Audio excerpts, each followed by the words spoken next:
But my first time experience with the whole house help thing. Not because I don't need help, not because there's anything wrong with getting help, but I feel like, okay, at this point I need a house help. This has nothing to do with me. That's just who she is. So I just said she had pants soaked in a bucket in her bathroom.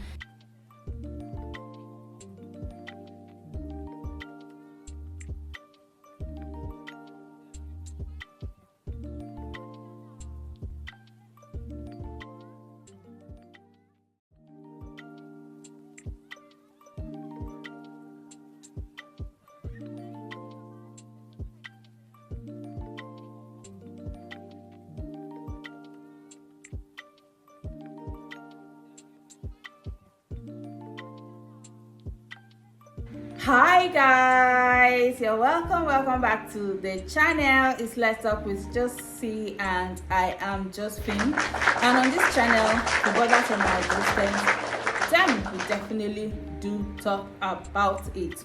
So this particular video is a story time about my experience, my first time experience with the whole house help thing. Okay, so if you're just seeing this face for the first time, please hit the subscribe button. I say thank you for clicking the video, and if you're a returning subscriber, thank you for always coming back and encouraging us. Please stay subscribed, turn on your post notifications so that you don't miss any of our new videos. So guys, I'm not a fan of the whole house help thing, not because I don't need help, not because there's anything wrong with getting help, but because I am literally scared of these girls. Because from the stories I hear, they are not so nice, and only a few persons are lucky to get the really reasonable ones. So I've tried as much as possible to manage by myself, and few times if I'm overwhelmed, I try to get help by getting cleaners who will just clean and go. And even at that, I try to do that as minimally as I can, because for such options they're not just waiting for you to call on them whenever. So it's possible that you call on them and they are busy with other jobs and they are not there to attend to you. So I try to, not get so reliant on them so that I will not get disappointed for days I may need them to come. So, but there are times I use them, yes. But my kids are a little grown now. My first is 7. Like, they understand life now. They can tell you when somebody does something wrong to them, and so basically you cannot do something to them and get away with it. And I've tried to bring them to that point or that realization that nobody's stronger than your mommy, nobody's stronger than your daddy, and so you don't let anybody bully you. Yes, so I now feel like, okay, at this point I need a house help. Reason is I need to start cutting down on my stress level and start focusing more on myself right now that they are a little grown. So I have decided that I needed a help, and I reached out to an agent who actually got a help for my friend before and sent me somebody. Okay, so according to him, he has done his verification and all that. So they sent the girl to me, but I still did my own medical test. And the first person they brought to me, I did the medical test, and it turned out that she had hepatitis. And so I had to, I couldn't take her. And then the second one, she came back, her test was clean, and she started staying. So started living. I was trying as much as possible to make her comfortable. My husband was trying as much as possible to make sure that everything, like, okay, don't behave like you're an outsider, just try to feel like you're part of the family and all that and all that. And when it comes to cleaning, she tries, but she's not very perfect. But at least you could excuse her for the little lapses that she had. And so we started living with her, and everything was okay. Because she could do certain things, you would not have need to correct her so much. So I was talking too much because she knew the basics and all that and all that. We did not quarrel, nothing. One morning, I just came downstairs and Auntie was nowhere to be found. The previous day, I went out with the kids, and she was alone at home. And I don't know, but she came. Okay, bottom line, she came. She didn't have a phone, and she didn't have NIN and all that. So what I was doing, okay, I got somebody who was going to get a SIM for her. The lady came to the house to come and register her. That was when I found out that okay, she didn't even have NIN, and so we could not do SIM registration and all that. So the lady now promised she was going to get a pre-registered SIM for her. That I was like, okay, when they bring the pre-registered SIM, then we'll get her a phone. So a day to her leaving, we went out, and while we're out, I was like, if you are getting this girl a phone now, maybe we'll call her. I'm like, the boy's tablet is at home and there's a SIM in it, so you have need to call her. You can just call the tablet, she will answer the phone. But for one reason, she stays away from the tablets. I don't know. So I tried as much as possible not to even call her. Now, when they brought her, the agent said, okay, maybe your mother should give you money from your salary so that you can use it to buy a phone. She said, no, she doesn't want that. So I'm like, maybe it's not that important that you have a phone, but because of the fact that we needed to talk to her when we were out of the house, I was like, okay, let me get the phone anyways. So I now told my husband that day that he asked, and I was like, okay, tomorrow the girl was going to bring the SIM card, so tomorrow when I go out, I will get the phone for her.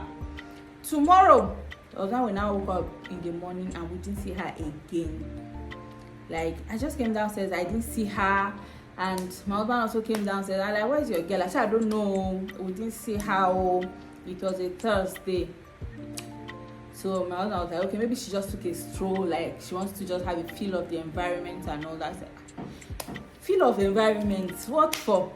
But we just waited. After like 20 minutes, 30 minutes, we didn't see her.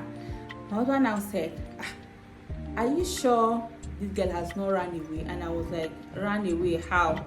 Immediately, I had my handbag that I used the previous night. It was on the dining table. I checked. The money was complete. She did not take any money. So, how? After a while, my daughter was still not up. And I got scared. And I sent the brother, please go and check on your sister. She still, like, as she now checked. My daughter was still sleeping. I was like, okay, thank God. We didn't see this girl. I had to call the agent to, how far? Please, so help me call the girl's family if she has gone home, because according to the agent, she has an auntie in Abuja, and that's where she was living before they brought her to me. The agent now said, let him not call them so that they will not start getting worried. I should wait. I said, please call them. Me, I'm already worried. So why should I be exempted from the worry? So they called them. She wasn't there. So the question now was, where did she go to? She doesn't know anybody around here. So luckily for us, one of my neighbors saw her, that she dropped something in the waste bin in the morning, and then she just proceeded to the gate. So he felt we sent her on an errand. That's why he didn't even bother to ask her where she was going to. So we're like, okay. So she willingly walked out. She's not underage. She said she was 22, but obviously she was older than 22.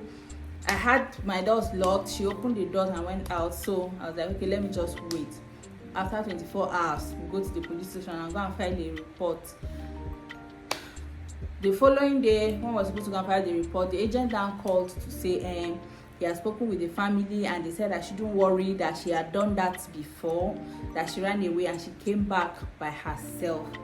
I'm like, okay, when she ran before, where did she come back? Is it where she was working or to them? So they now said no, when she even ran away before, it was not at a workplace, it was from their house, like from her family house, that she ran away and she came back. I'm like, okay, so this is not me, like this has nothing to do with me, that's just who she is. So I just said, okay, let me not bother. Whenever she wants to, she will find her way. Now she went, she had pants soaked in a bucket in her bathroom. She, like, her things were just all over the place, so she didn't go with anything. Her bag was here, her shoes were here, her sponge, her toothbrush, everything. She didn't go with nothing. So that's how I told you she left Thursday. Friday passed, Saturday passed, Sunday, Monday, Tuesday. Wednesday was when somebody now called me from the estate that, they found my girl at the estate gate. So I said, at the estate gate, we're not around. I said, please hold her for me, I'm coming. I had to finish what I was doing, rushed back, and came and saw her sitting out with somebody, with a young lady like herself. And then she now came, that she's sorry, that she could no longer do the job, and she was ashamed to tell us because of the way we have treated her. That's why she decided to go. I'm not like, no, you're not sorry, you're just a very wicked person. Because if you were feeling ashamed to say that you could not work again, then you would not have had the mind to run away, knowing fully well that, okay, we're going to be worried that maybe something happened to you or something. And I'm like, okay, I'm just done, please come and pack your things. According to her, she went to that her friend's place. How did you get there? She did not say. She was just forming sorry face. Maybe she had stolen some money, I don't know. But for that particular handbag that I saw left on the dining table, I knew how much was in it and nothing was missing, except if she stole some money before that day. I don't know. But like, how do you people cope? How do you even get good helps? Because at this point, man, I'm just done. Like, this was somebody I was basically, like, I bought everything. Like, I basically bought everything. Outside her salary, I had spent so much, like, trying to make sure that her hygiene is top notch. Because this, I don't even understand. Like, I don't know whether they're doing so powerful or I don't understand. But basically, I was trying my best to just bring her up to standard, you know, somebody you can go out with and she will not look like a house help and all that. And then after 2 weeks, she just hops and leaves. At first I was like, okay, maybe she's a witch and she couldn't fly in the night, that's why she ran away and all that. There was nothing that I did not think. But the thing is, I wasn't so worried because I never left my kids alone with her. I never left. Okay, if I leave her in the house to just be by herself so she can do whatever she likes, but to leave my kids in her care, like, I'm not that trusting. No, I'm not that trusting when it comes to my children. So guys, that was how my first time attempting house help inside this Abuja. The girl, let me not say she dealt with me, she dealt with herself. But guys, it wasn't funny. Like, at first I was like, what did I do to her? And I never treated this girl badly. So what reason would she have to just hop and live like that? But later I realized, okay, and me, that's just who she is, and maybe that's the way she copes. I don't know, but guys, it wasn't funny. Right now, the thought of another help is scary. Like, it's really scary. But I think we'll go again. What do you guys think? Please let me hear your experience in the comment section and how it is that you're able to ensure that you get the best. For those of you that have the best of helps, just let me know generally what your experiences have been, what tips you have to help us, the newbies. in the search for a good and a stable house help. Thank you for watching, and please keep your notification turned on. And if you are not yet subscribed at this point, please subscribe to the channel, and I'll see you in my next video. Bye.